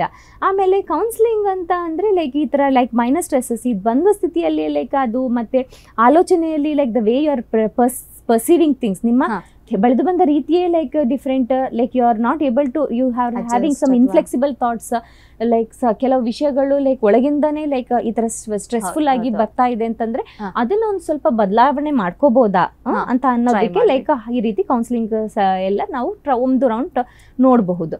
But ಈಗ ಕಾಯಿಲೆ ಅಂತ ಅಂದ ಮೇಲೆ ಅದರಲ್ಲಿ ವಿವಿಧ ರೀತಿಯಲ್ಲಿ ಇರ್ತದೆ. ಈಗ ಫಾರ್ ಎಕ್ಸಾಂಪಲ್ ಹೇಳಬೇಕು ಅಂತಂದ್ರೆ ಈಗ ಅನಿಮಿಯಾನೇ ತಗೊಂಡ್ರೆ, ಈಗ ಬೇರೆ ಫಿಸಿಕಲ್ ಇಲ್ನೆಸ್ ವಿಷಯದಲ್ಲಿ ನಾನು ಬಂದ್ರೆ ಅನಿಮಿಯಾ ಅಂತಂದ್ರೆ it like why mental health issue like is a big problem to understand ಅಂತಂದ್ರೆ, ಅನ್ಲೈಕ್ ಅದರ್ ಇಲ್ನೆಸಸ್ ನಾವು ಬೇರೆಯವರಿಗೆ ಎಕ್ಸ್ರೇ ತೋರಿಸಿಯೋ ಬ್ಲಡ್ ಟೆಸ್ಟ್ ತೋರಿಸಿಯೋ ನಿಮ್ಮ ಹೆಲ್ತ್ ಸ್ಥಿತಿ ಹೀಗೆ ಇದರಲ್ಲಿ ಲೈಕ್ ನಮಗೆ ಆ ರೇಂಜ್ ಅನ್ನ ಎಕ್ಸ್ಪ್ಲೇನ್ ಮಾಡ್ಲಿಕ್ಕೆ ಬಹಳ ಕಷ್ಟ. ಯಾಕೆಂತಂದ್ರೆ we do not have that skill. Like we can tell like you have this so you fall under like severe or moderate ಅಂತ. ಬಟ್ ಅದನ್ನ ಹೇಗೆ ಹೇಳೋದು ಅಂತ ಲೈಕ್ ಅವ್ರು ಹೇಗೆ ತಗೊಳ್ತಾರೆ ಅಂತ ಅನ್ನೋದು it's a big challenging situation to doctors. So ಈಗ ನಾನು ಸಿಂಪಲ್ ಆಗಿ ಹೇಳ್ಬೇಕು ಅಂತಂದ್ರೆ ಅನಿಮಿಯಾದಲ್ಲಿ ಲೈಕ್ ಸ್ವಲ್ಪ ಲೈಕ್ ಮೈಲ್ಡ್ ಅನಿಮಿಯಾ ಅಂತಾದ್ರೆ ಡಾಕ್ಟರ್ ಏನ್ ಹೇಳ್ತಾರೆ, ಹಸಿ ತರಕಾರಿ ಎಲ್ಲ ತಗೊಂಡು ಡಯಟ್ ಮಾಡಿಫಿಕೇಶನ್ ಮಾಡ್ಕೊಳ್ಳಿ, ಲೈಕ್ ಅದು ಲೈಕ್ ನನಗೆ ಕರೆಕ್ಟ್ ಆಗ್ತದೆ ಅಂತ. ಸ್ವಲ್ಪ ಲೈಕ್ ಅದಕ್ಕಿಂತನೂ ಒಂದ್ ಸ್ವಲ್ಪ ಮಾಡ್ರೇಟ್ ಡಿಗ್ರಿ ಆಫ್ ಅನಿಮಿಯಾ ಇದ್ರೆ ನಮ್ಮ ಹೇಳ್ತಾರೆ ಲೈಕ್ ಸ್ವಲ್ಪ ಓರಲ್ ಮೆಡಿಕೇಶನ್ಸ್ ತಗೋಬೇಕಾಗುತ್ತೆ, ಟ್ಯಾಬ್ಲೆಟ್ಸ್ ಎಲ್ಲ ತಗೊಳ್ಳಿ, ಸಿರಪ್ ತಗೊಳ್ಳಿ ಅಂತ ಅಂದ್ಬಿಟ್ಟು. ಇನ್ನೂ ಒಂದು ಸ್ವಲ್ಪ ಜಾಸ್ತಿ ಸಿವಿಯರ್ ಇದ್ರೆ ಏನ ಹೇಳ್ತಾರೆ ಇಂಜೆಕ್ಟೇಬಲ್ ತಗೋಬೇಕು, ಇಂಜೆಕ್ಷನ್ಸ್ ಎಲ್ಲ ತಗೊಳ್ಳಿ. ಇಂಜೆಕ್ಷನ್ಸ್ ಇಲ್ಲ ಅಂತಂದ್ರೆ IV ಫ್ಲೂಯಿಡ್ಸ್ ಅಲ್ಲಿ ಲೈಕ್ ಅಯನ್ ಸಪ್ಲಿಮೆಂಟ್ಸ್ ಕೊಡ್ತೀವಿ ಅದನ್ನ ಮಾಡಿ ಅಂತ ಅಂದ್ಬಿಟ್ಟು. ಇನ್ನೂ ಜಾಸ್ತಿ ಅನಿಮಿಯಾ ಇದ್ರೆ ಬ್ಲಡ್ ಟ್ರಾನ್ಸ್ಫ್ಯೂಷನ್ ಕೊಡ್ಬೇಕಲ್ವಾ. ಹಾಗೇನೆ ಈ ಎಲ್ಲಾ ಕಾಯಿಲೆಗಳಲ್ಲೂ ಕೂಡ ಅದೇ ರೀತಿಯ ಟ್ರೀಟ್ಮೆಂಟ್ ಅಪ್ರೋಚ್ ಇದೆ. ಹಾಗೆ ಮಾನಸಿಕ ಕಾಯಿಲೆಯಲ್ಲಿ ಕೂಡ we only counselling is okay or like therapy ಅಂತ ಅನ್ನೋದು therapeutic approach is very different. Okay, ಆಮೇಲೆ ಲೈಕ್ ಈ treatment approach then combining both therapy and medicine. ಅದಕ್ಕೂ ಮಿಗಿಲಾಗಿ like things are very severe and it is not coming under control and like you need improvement at the earliest stage ಅಂತಂದ್ರೆ ಈ ECT like shock treatment ಅಂತ ಎಲ್ಲ like common ಆಗಿ use ಮಾಡುವಂತ terminology ಇರ್ಬೋದಲ್ಲ, ಎಲೆಕ್ಟ್ರೋಕನ್ವಲ್ಸಿವ್ treatment, ಅದು ಕೂಡ ಕೆಲವು ಆಪ್ಷನ್ಸ್ ನ ನಾವು ಕನ್ಸಿಡರ್ ಮಾಡಬೇಕಾಗ್ತದೆ. ಸೊ ಹೀಗೆ ಟ್ರೀಟ್ಮೆಂಟ್ ಅಲ್ಲಿ ವಿವಿಧ ಬಗೆಯ ಟ್ರೀಟ್ಮೆಂಟ್ ಅಪ್ರೋಚ್ ನ ನಾವು ಬಳಸ್ತೀವಿ. ಓಕೆ, ಒಂದು ಪೇಷಂಟ್ಗೆ ಈಗ ಒಂದು ನಾರ್ಮಲ್ ಅಂದ್ರೆ ಒಂದು ಬಿಗಿನಿಂಗ್ ಸ್ಟೇಜ್ ಅಲ್ಲಿ ಇದ್ದಾನೆ ಅಂತ ಹೇಳಿದ್ರೆ ಒಂದು how long it takes, therapy ಆಗಿರ್ಬೋದು ಅಥವಾ ಮೆಡಿಸಿನ್ ಆಗಿರ್ಬೋದು, ಒಂದು ನಾರ್ಮಲ್ ಎಷ್ಟು ಮಂತ್ಸ್ ಅಲ್ಲಿ ಅಥವಾ? ಓಕೆ, ಸೊ ಆ್ಯಕ್ಚುಲಿ ಟ್ರೀಟ್ಮೆಂಟ್ ಅನ್ನೋದು like if it is therapy ಅವ್ರದ್ದೇ ಇದು ಸೈಕಾಲಜಿಸ್ಟ್ ಅವ್ರದ್ದೇ ಆದಂತಹ ಥೆರಪಿಟಿಕ್ ಅಪ್ರೋಚ್ ಇಟ್ಕೊಂಡು ಸೆಷನ್ಸಿಗೆ ಕರೆದು ಅವರು ಅದರಲ್ಲಿ ನೋಡ್ತಾರೆ ಹೇಗೆ ಅವರು ಪ್ರೋಗ್ರೆಸ್ ಆಗ್ತಾ ಇದ್ದಾರೆ ಅಂತ. ಮಧ್ಯದಲ್ಲಿ ಲೈಕ್ ಸ್ವಲ್ಪ ಲೈಕ್ ಲೈಕ್ ಫ್ಲಕ್ಚುಯೇಷನ್ಸ್ ಇದೆ, ಲೈಕ್ ಮಲ್ಟಿಪಲ್ ಅದರ್ ಫ್ಯಾಕ್ಟರ್ಸ್ ಇದೆ ಕಾಂಟ್ರಿಬ್ಯೂಟಿಂಗ್ ಅಂತೆಲ್ಲ ಅಂತಂದ್ರೆ ಅವ್ರನ್ನ ಲೈಕ್ ಮೆಡಿಕೇಶನ್ಸಿಗೂ ಲೈಕ್ ಅವರು ಅಡ್ವೈಸ್ ಮಾಡ್ತಾರೆ ಇದು ಮಾಡ್ಲಿಕ್ಕೆ. ಈಗ ಇನ್ ಜನರಲ್ ಒಂದು like moderate to severe degree of like depression ಅಥವಾ ಎನಿ ಅದರ್ ಮೆಂಟಲ್ ಇಲ್ನೆಸ್ ನಾವು ಕನ್ಸಿಡರ್ ಮಾಡಿದ್ರೆ ಟ್ರೀಟ್ಮೆಂಟ್ ಅನ್ನೋದು ಇಟ್ ಇಸ್ ನಾಟ್ ವೀಕ್ಸ್, ಒಂದು 4-5 ದಿನ ಮೆಡಿಕೇಶನ್ ತಗೊಂಡ್ರೆ ಮ್ಯಾಜಿಕ್ ಆಗಿ ಸರಿ ಆಗ್ತಾರೆ ಅಂತ ಅಲ್ಲ. ಇದರಲ್ಲಿ treatment is little longer. Okay, when I say longer it is not life long. Okay, ಇದೊಂದು ಜನರಲ್ಲಿ ಇರುವಂತಹ ಗಾಢ ಆದಂತಹ ಒಂದು ನಂಬಿಕೆ. ಅಯ್ಯೋ ಮೆಡಿಕೇಶನ್ ತಗೋಬಿಟ್ರೆ ಆಯ್ತು, ಲೈಕ್ ಎಡಿಕ್ಟ್ ಆಗೋಗ್ಬಿಡ್ತೀವಿ, ಲೈಫ್ ಲಾಂಗ್ ತಗೋಬೇಕು ಅಂತ ಅದೇ ಗೋಳು ಅವ್ರದ್ದು. ಬರ್ತಿದ್ದಾಗೇನೆ ಮೆಡಿಸಿನಿಗೆ ಲೈಕ್ ಅವರು ಫಸ್ಟ್ ಲೈಕ್ ಬ್ಲಾಕ್ ಹಾಕಿ ಇಲ್ಲ like we are all fine, ಅದಕ್ಕೋಸ್ಕರ they are not opened up. But actually when if you see ಅವರು 3-4 ವರ್ಷದಿಂದ ಅದರಲ್ಲೇ ಮುಳುಗಿರ್ತಾರೆ. ಅವ್ರು ಮೊದಲೇ ಬಂದಿದ್ರೆ ಲೈಕ್ ಬೈ ದೆನ್ ನಾವು ಲೈಕ್ ಟ್ರೀಟ್ಮೆಂಟ್ ಮುಗಿಸಿ ಆಗೋಗಿ ಅವರು ನಾರ್ಮಲ್ ಆಗ್ತಿದ್ರು. ಬಟ್ ಪೋಸ್ಟ್ಪೋನ್ ಮಾಡಿ ಮಾಡಿ ಮಾಡಿ ಅದು ಅಷ್ಟೇ ಅಲ್ಲಿ ಇಗ್ನೋರ್ ಆಗಿರುತ್ತೆ. ಸೊ ಇನ್ ಜನರಲ್ ಟ್ರೀಟ್ಮೆಂಟ್ ಅಂತ ಅನ್ನೋದು ಹೆಚ್ಚಿನ ಅಂಶ ಲೈಕ್ 1 year to 2 year ಆಗುತ್ತೆ. ಇದು ಯಾಕೆ 1 year to 2 year ಅಂತ ಹೇಳಿದ್ರೆ ನಮ್ಮ ಬಾಡಿಯಲ್ಲಿ ಬೇರೆ ಬೇರೆ ಟಿಶ್ಯೂಸ್ ಇದೆ. ಎಲ್ಲ tissues they are having their own way of healing. ಈಗ ನಮ್ಗೆ ಒಂದು ಚಿಕ್ಕ ಗಾಯ ಆದ್ರೆ, ಸುಟ್ಟ ಗಾಯ ಆದ್ರೆ ಅದು 10 ದಿನದಲ್ಲಿ ವಾಸಿ ಆಗ್ತದೆ. Okay, and considering it like ನಾವು ಅದಕ್ಕೆ ಕರೆಕ್ಟ್ ಆಗಿ ಟ್ರೀಟ್ಮೆಂಟ್ ಕೊಟ್ಟು ನೀರೆಲ್ಲ ಮುಟ್ಸದೆ ಆ ಜಾಗನ ನಾವು ಕರೆಕ್ಟ್ ಆಗಿ ನೋಡ್ಕೊಂಡ್ರೆ ಬೇಗ ಗುಣ ಆಗ್ತದೆ. ಮೂಳೆ ಫ್ರಾಕ್ಚರ್ ಆದ್ರೆ ಏನಾಗ್ತದೆ, POP ಹಾಕಿ ಎಷ್ಟೊತ್ತಿಡ್ಬೇಕು, ಆಕ್ಚುಲಿ ಅದನ್ನ ಲೈಕ್ 1.5 ತಿಂಗಳು 1.5 ತಿಂಗಳು ಇಡ್ಬೇಕಾಗ್ತದೆ. ಆಯ್ತು, ಲೈಕ್ ಕೆಲವ್ರು ಏನ್ ಮಾಡ್ತಾರೆ ಲೈಕ್ ಒಮ್ಮೆ ಇದಾದ ಮೇಲೆ ಲೈಕ್ ಕರೆಕ್ಟ್ ಆಗಿ ಅಲೈನ್ ಆಗಿ ಕೂತಿದ್ಯಾ ಅಂತ ಒಂದು ದಿನ ನೋಡ್ತಾರೆ. ಆಕ್ಚುಲಿ ಅದ್ರಲ್ಲಿ ಕರೆಕ್ಟ್ ಆಗೇ ಇರ್ತದೆ, ಅದ್ರ ನೋಡಿರೋ ಪ್ರಕಾರ ತೆಗ್ದೇ ಬಿಡ್ಬೇಕು, ಕಾಸ್ಟ್ ಆ ಲೆವೆಲ್ಗೆ ಅದು ಕೂತ್ಕೊಂಡಿರುತ್ತೆ. ಬಟ್ ಸ್ಟಿಲ್ ಯಾಕೆ ಡಾಕ್ಟರ್ ಅಡ್ವೈಸ್ ಮಾಡ್ತಾರೆ ಅದನ್ನ ಹಾಗೇ ಇಡಬೇಕು, ಲೈಕ್ 1 ತಿಂಗಳು ಲೈಕ್ ನೀವು ಅದನ್ನ ಲೈಕ್ ಇಮೊಬೈಲ್ ಸ್ಟೇಟ್ ಅಲ್ಲಿ ಇರಬೇಕು ಅಂತ. ಯಾಕೆ ಅಂತಂದ್ರೆ ಅದು ಸ್ಟೆಬಿಲೈಸ್ ಆಗಬೇಕು.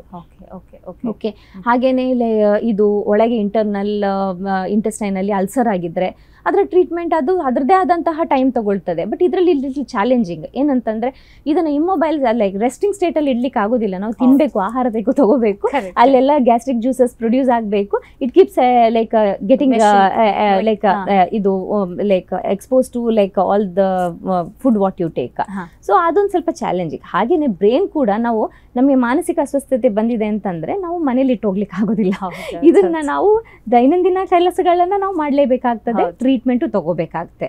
And neurons are considered as like most complicated tissue in our body and here the treatment is longer because of this. ಯಾಕೆ ಅಂದ್ರೆ ನರಗಳು ಪುನಃ ಉತ್ಪತ್ತಿಯಾಗಿ ಅದರ ರೀಜನರೇಷನ್ ಪ್ರಾಪರ್ಟಿ ಇದೆಯಲ್ಲ ತುಂಬಾ ಸ್ಲೋ, ತುಂಬಾ ಅಂದ್ರೆ ತುಂಬಾ ಸ್ಲೋ. ಈಗ ನಾನು ಏನು ಆ ಸರ್ಕ್ಯೂಟ್ ಅಲ್ಲಿ ಹೀಗೆಲ್ಲ ಪ್ರಾಬ್ಲಮ್ ಆಯ್ತು, ಇನ್ಆಕ್ಟಿವ್ ಸ್ಟೇಟಿಗೆ ಹೋಗಿದೆ, ನರಗಳೆಲ್ಲ ಲೈಕ್ ಸ್ವಲ್ಪ ವೀಕ್ ಆಗಿದೆ ಹಾಗೆಲ್ಲ ಹೇಳ್ತೀನಲ್ಲ, ಅದೇನಾಗುತ್ತೆ ಅಂತಂದ್ರೆ every day like the nerves are like branching out. Just like ಒಂದಿನ ನಾವು ಲೈಕ್ ಗಿಡಗಳಿಗೆ ನೀರ್ ಹಾಕ್ಲಿಲ್ಲ ಅಂತ, ಅದು ಸ್ವಲ್ಪ ದಿನ ಒಂದು ವಾರ ಹಾಕ್ಲಿಲ್ಲ ಅಂತಂದ್ರೆ ಹೇಗೆ ಬೇರ್ಗಳೆಲ್ಲ ಲೈಕ್ ಸುಟ್ಟು ಕೊಟ್ಕೊಂಡು ಲೈಕ್ ಒಣಗೋಗಕ್ಕೆ ಶುರು ಆಗ್ತದೆ. ಹಾಗೇನೆ like brain cells also like if it is not getting like that inactive ಸ್ಟೇಟಿಗೆ ಹೋಯ್ತು ಅಂತಂದ್ರೆ ಇಟ್ ಇಸ್ ಲೈಕ್ ಅದನ್ನ ಆಕ್ಟಿವೇಟ್ ಮಾಡಲಿಕ್ಕೆ ವಾಪಸ್ ಹೇಗೆ ನಾವು ನೀರು ಹಾಕಿ ಅದು ಬ್ರಾಂಚ್ ಔಟ್ ವಾಪಸ್ ಜೀವಸ್ಥಿತಿಗೆ ಬರಬೇಕು, ಹಾಗೆ ನರಗಳಲ್ಲೂ ಕೂಡ ಅಷ್ಟೇ challenging it is. So it takes time and bari like medicine kottide symptoms will come back to like get settled down and person can get back to normal living much earlier. But ಅಲ್ಲಿ ನರಗಳು stabilise ಆಗಿದ್ಯಾ, like ವಾಪಸ್ ಹೋಗಿ bridge up ಆಗಿದ್ಯಾ, like receptors ಎಲ್ಲ reactivate ಆಗಿದ್ಯಾ, ಆ time period ಇದೆಯಲ್ಲ it takes a longer time. ಅದರಿಂದನೇ treatment here is like nearly 1 to 2 years. And ಮಧ್ಯದಲ್ಲಿ ಲೈಕ್ ಸುಮ್ಮನೆ ನಾನು ತಗೊಳ್ತಿರೋ ಮಾತ್ರೆಯಿಂದ ನನ್ನ ಕಿಡ್ನಿ ಲಿವರ್ ಹಾಳಾಗುತ್ತೋ, ನನಗೆ ಲೈಕ್ ಬೇರೆ ಕಾಯಿಲೆ ಬಂದ್ಬಿಡುತ್ತೋ ಹಾಗೆಲ್ಲ ಯೋಚನೆ ಮಾಡಿ ಜನರು ಸುಮ್ಮನೆ ಲೈಕ್ ಇದನ್ನ ಡ್ರಾಪ್ ಔಟ್ ಮಾಡೋದು ಟ್ರೀಟ್ಮೆಂಟಿಂದ, ಮತ್ತೆ ಪುನಃ ರಿಲ್ಯಾಪ್ಸ್ ಆಗೋದು ಸಿಂಪ್ಟಮ್ಸ್ ಹೀಗೆ ಮೇಲೆ ಕೆಳಗೆ ಆಗ್ತಾ ಇರ್ತದೆ. ಇದನ್ನ ಅರ್ಥ ಮಾಡ್ಕೊಂಡ್ರೆ ಲೈಕ್ ಜನರಿಗೆ ಈ ಪರ್ಟಿಕ್ಯುಲರ್ ಫ್ಯಾಕ್ಟ್ ಅರ್ಥ ಮಾಡ್ಕೊಂಡ್ರೆ ಇಟ್ ಇಸ್ ಲೈಕ್ ಅವರು ಇದನ್ನ ಅಟ್ಲೀಸ್ಟ್ ತುಂಬಾ ಇಗ್ನೋರ್ ಮಾಡೋದು ಕಮ್ಮಿ ಆಗ್ತದೆ. ಅಂದ್ರೆ ಇದನ್ನ ತುಂಬಾ ಈಸಿಯಾಗಿ ತಗೋಬಾರ್ದು, ಟ್ರೀಟ್ಮೆಂಟ್ ಸಡನ್ ಆಗಿ ಬಿಡಬಾರ್ದು, ಆದ್ರೆ ಕರೆಕ್ಟ್ ಆಗಿ ಡಾಕ್ಟರ್ಗೆ ಹೇಳ್ದೇನು ತಗೊಳ್ಬಾರ್ದು. ಮೆಡಿಸಿನ್ಸ್ ನ ಸುಮಾರು ಜನ ಏನ್ ಮಾಡ್ತಾರೆ, ಫಸ್ಟ್ ಪ್ರಿಸ್ಕ್ರಿಪ್ಷನ್ 1-2-3 ತಗೊಂಡು ಮತ್ತೆ ವಾಪಸ್ ಫಾಲೋ ಅಪ್ ಮಾಡಕ್ಕೆ ಹೋಗೋದಿಲ್ಲ. ಆದ್ರೆ ಮೆಂಟಲ್ ಇಲ್ನೆಸ್ ಅಲ್ಲಿ ಲೈಕ್ ಸ್ವಲ್ಪ ಡಿಫ್ರೆಂಟ್, ನಾವು ಡೋಸೇಜ್ ಚೇಂಜ್ ಮಾಡ್ತೀವಿ according to then it is every visit is a tailor made. And ಕೆಲವು ಮೆಡಿಕೇಶನ್ಸ್ ನಾವು ಲಾಂಗ್ ಟರ್ಮ್ ಇಟ್ಟಿರೋದಿಲ್ಲ, ಅದು ಮೆಡಿಕೇಶನ್ಸ್ ನಾವು ತೆಗಿಬೇಕು ಅಂತಿರ್ತೀವಿ. ಯಾಕೆಂತಂದ್ರೆ ಅದು ಲಾಂಗ್ ಟರ್ಮ್ ತಗೊಂಡ್ರೆ ಅಡಿಕ್ಷನ್ ಬರುತ್ತೆ, ಅಡಿಕ್ಷನ್ ಬರುತ್ತೆ ಕೆಲವುದ್ರಲ್ಲಿ. There is 1 or 2 group of medications which are like that. But ಯಾಕೆ ಅಲ್ಲಿ ಇಟ್ಟಿರ್ತೀವಿ ಅಂತಂದ್ರೆ ಸಿಂಪ್ಟಮ್ಸ್ ಸೆಟಲ್ ಆಗೋವರೆಗೂ ಅಥವಾ ನಾವು ಡೋಸೇಜ್ ನ ಟೈಟರ್ ಮಾಡೋವರೆಗೂ ಇದು ಇರ್ಲಿ ಅಂತ ಕೊಟ್ಟಿರ್ತೀವಿ. ಯಾಕಂದ್ರೆ ನಾವು ಫಸ್ಟ್ ಬಂದ ಪೇಷಂಟ್ಗೆ ಫುಲ್ ಡೋಸ್ ಅಲ್ಲಿ ಮೆಡಿಸಿನ್ ಕೊಡೋದಿಲ್ಲ, ಒಂದು 1/10 the dose 1/20th the dose ಅಷ್ಟು ಕೊಟ್ಬಿಟ್ಟು ನಾವು ನಿಧಾನಕ್ಕೆ ಫೈನ್ ಟ್ಯೂನ್ ಮಾಡ್ಕೊಂಡು ಹೋಗೋದು ಫಾಲೋ ಅಪ್ ಅಲ್ಲಿ ಇಟ್ಟು. ಸೊ ಇವರು ಅದ್ರ ಜೊತೆಗೆ ನಾವು ಸ್ವಲ್ಪ ಲೈಕ್ ಕ್ವಾಲಿಟಿ ಲೈಫ್ ಇಂಪ್ರೂವ್ ಮಾಡಲಿಕ್ಕೆ ಇನ್ನೊಂದು ಮೆಡಿಸಿನ್ ಅದನ್ನ ಕಂಟಿನ್ಯೂ ಅದನ್ನು ಕೂಡ ಕೊಟ್ಟಿರ್ತೀವಿ. ಅದನ್ನ ಕಂಟಿನ್ಯೂ ಮಾಡಬಾರ್ದು ಅಂತ ಹೇಳಿರ್ತೀವಿ, ಬಟ್ ಅಂತೂ ಅದು ಕಂಟಿನ್ಯೂ ಆದ್ರೆ ಹೀಗೆ ಲಾಂಗ್ ಟರ್ಮ್ ಅದರಿಂದ ಹೊರಗಡೆ ಬರ್ಲಿಕ್ಕೆ ಕಷ್ಟ. ಸೊ ಹಾಗೆ ಮೆಡಿಕೇಶನ್ ವಿಷಯದಲ್ಲಿ ತುಂಬಾ ಕಾಳಜಿ ವಹಿಸಬೇಕು ಪೇಷಂಟ್ಸ್, ಅರ್ಥ ಮಾಡ್ಕೋಬೇಕು what all we have given ಅಂತ ಅನ್ನೋದನ್ನ ಲೈಕ್ ನಾನು ಇಲ್ಲಿ ಒತ್ತಿ ಹೇಳ್ತೀನಿ. ಹೌದೌದು. ಇನ್ನು ಓಕೆ ಟ್ರೀಟ್ಮೆಂಟ್ ಬೇಕು ಅಂತೇಳಿ ಹಾಸ್ಪಿಟಲ್ಗೆ ಹೋದ್ಮೇಲೆ ಓಕೆ ನಮ್ಮ ಮಂಗಳೂರಲ್ಲಿ ತಗೊಂಡ್ರೆ ಕಂಕನಾಡಿ ಹಾಸ್ಪಿಟಲ್ ಹೋಗಿ ಬಂದ ಅಂದ್ರೆ ಏನೋ ಸಮ್ ಪ್ರಾಬ್ಲಮ್, ಈವನ್ ಅವ್ರು ಕರೆಕ್ಟ್ ಆಗಿದ್ರು ಈವನ್ ನಿಮಾನ್ಸ್ ಅಥವಾ ಹೀಗೆ ಹೋಗಿ ಬಂದ್ರೆ ಸುತ್ತಲಿನ ಪರಿಸರ ಅವರನ್ನ ಒಂದು ಜನರು ಒಂಥರ ಡೌಟ್ಫುಲ್ ಆಗೇ ನೋಡ್ತಾರ, ಅವ್ನು ಸರಿ ಇದ್ರು ಅಂಥವ್ರಿಗೆ ನೀವೇನು ಹೇಳ್ತೀರಿ? C like first of all ಇದರಲ್ಲಿ ಮಾನಸಿಕ ಕಾಯಿಲೆ ಅಂತ ಅನ್ನೋದು ಒಂದು ಅಂಟು ಕಾಯಿಲೆ ಅಲ್ಲ, ಅದಕ್ಕೆ ಅಂಟುಕೊಂಡಿರುವಂತಹ ಕಳಂಕ ಇದೆಯಲ್ಲ ಅದನ್ನ ನಾವು ಆದಷ್ಟು ತೆಗೆದು ಹಾಕ್ಲಿಕ್ಕೆ ನೋಡ್ಬೇಕು, ಹೆಲ್ಪ್ ಮಾಡಬೇಕು. ಈಗೀಗ ಅಟ್ಲೀಸ್ಟ್ ಮೊದಲಾದ್ರೆ ಓನ್ಲಿ ಈ ತರ ಸೀವಿಯರ್ ಇಲ್ನೆಸಸ್ ಆದ್ರೆ ಮಾತ್ರ ಲೈಕ್ ಡಾಕ್ಟರ್ ಅಲ್ಲಿ ಹೋಗ್ತಾ ಇದ್ರು, ಆದ್ರೆ ಈಗ ಟೈಮ್ ಚೇಂಜ್ ಆಗಿದೆ. There is lot of awareness happening in the social media as well as young doctors ಹೊರಗಡೆ ಬಂದು ಅದ್ರ ಬಗ್ಗೆ ಮಾತಾಡ್ತಾ ಇದ್ದಾರೆ, ಅದ್ರ ಜನರು ಕೂಡ ಅದ್ರ ಬಗ್ಗೆ ತಿಳ್ಕೊಂಡಿದ್ದಾರೆ. ಸೊ ಲೈಕ್ ಈಗ ಲೈಕ್ ಮೈಲ್ಡ್ ಸಿಂಪ್ಟಮ್ಸ್ ಅಲ್ಲೇನೆ ಲೈಕ್ ಡಾಕ್ಟರ್ ಅಲ್ಲಿ ಅಪ್ರೋಚ್ ಮಾಡ್ಲಿಕ್ಕೆ ಹೋಗ್ತಾರೆ. ಸೊ ನಾ ಹೇಳ್ದಾಗೆ ಡಿಪ್ರೆಷನ್ ಅಂತ ಅನ್ನೋದು it's like commonly like faced problem, so nothing to fear about. So ಅದನ್ನ ನಾವು ಅದು ಕೇಳಿದ ತಕ್ಷಣ ಹೆಚ್ಚಿನ ಅಂಶ ಲೈಕ್ ನಾನು ನೋಡಿರೋ ಪ್ರಕಾರ ಆಸ್ ಮೆಂಟರ್ಸ್ ಇರುವಂಥವ್ರು ಅವರಿಗೆ ಲೈಕ್ ತುಂಬ ಮನಸ್ಸಿಗೆ ಹಾಕೊಬಿಡ್ತಾರೆ, ಅಯ್ಯೋ ನಾ ಸ್ಟೂಡೆಂಟ್ ನಾನು ಅಷ್ಟು ಬುದ್ಧಿ ಹೇಳ್ತಾ ಇದ್ದೆ, ಹೇಗೆ ಡಿಪ್ರೆಷನ್ಗೆ ಹೋಗ್ಲಿಕ್ಕೆ ಸಾಧ್ಯ ಅಂತ ಅಂದ್ಬಿಟ್ಟು. ಡಿಪ್ರೆಷನ್ ಯಾರಿಗೆ ಬೇಕಾದ್ರೂ ಯಾವಾಗ ಬೇಕಾದ್ರೂ ಬರಬಹುದು. ಸೊ ಅದನ್ನ ತುಂಬಾ ನಾವು ಇಮೋಷನಲ್ ಆಗಬಾರ್ದು ಈ ಪರ್ಟಿಕ್ಯುಲರ್ ಆಸ್ಪೆಕ್ಟ್ ಅಲ್ಲಿ.